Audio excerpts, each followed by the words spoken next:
Munya na aldaw nagpuna ang rollout kan Rice for All program kan Department of Agriculture sa apat na kadiwa outlets sa nasyon. Ang Bicol Region daipa kabali digdi. Alagad anu daw ang katuyuhan kan programang ini. Aramon tayan live kay Jessica Kalinog. Jessica.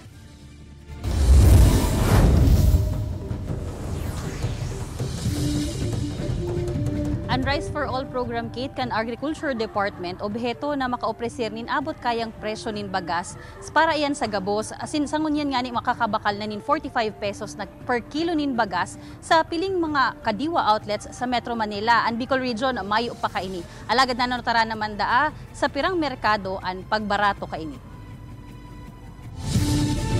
Hali sa 60 pesos kada kilo, mababakal nin 57 pesos na sanaan premium na bagas sa rice section kan Naga City People's Mall.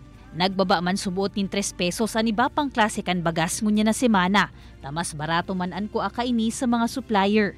Mababakal nin 47 pesos ang pinakabaratong maray na klase. Alagad para kay Marlon, makulog pagiraray sa bulsa ang presyo na ini.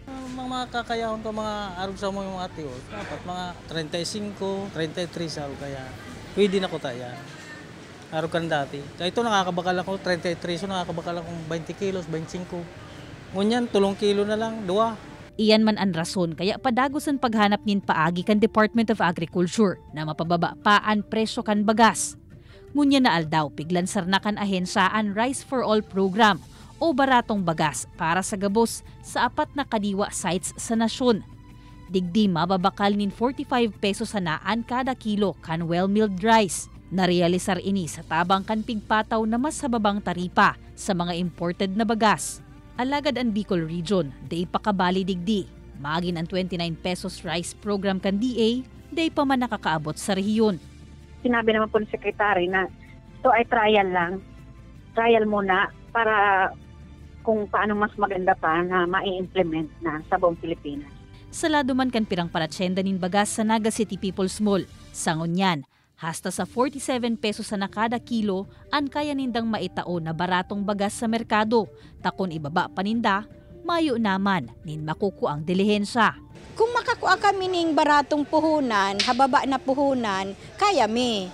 Siyempre mabase man lang kami sa deliver sa mo kung kaya mi.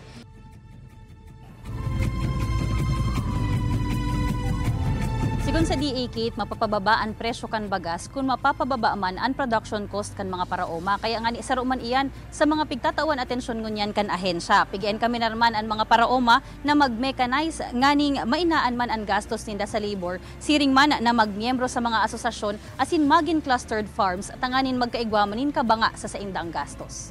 Kit? Jos Mabalos, Jessica.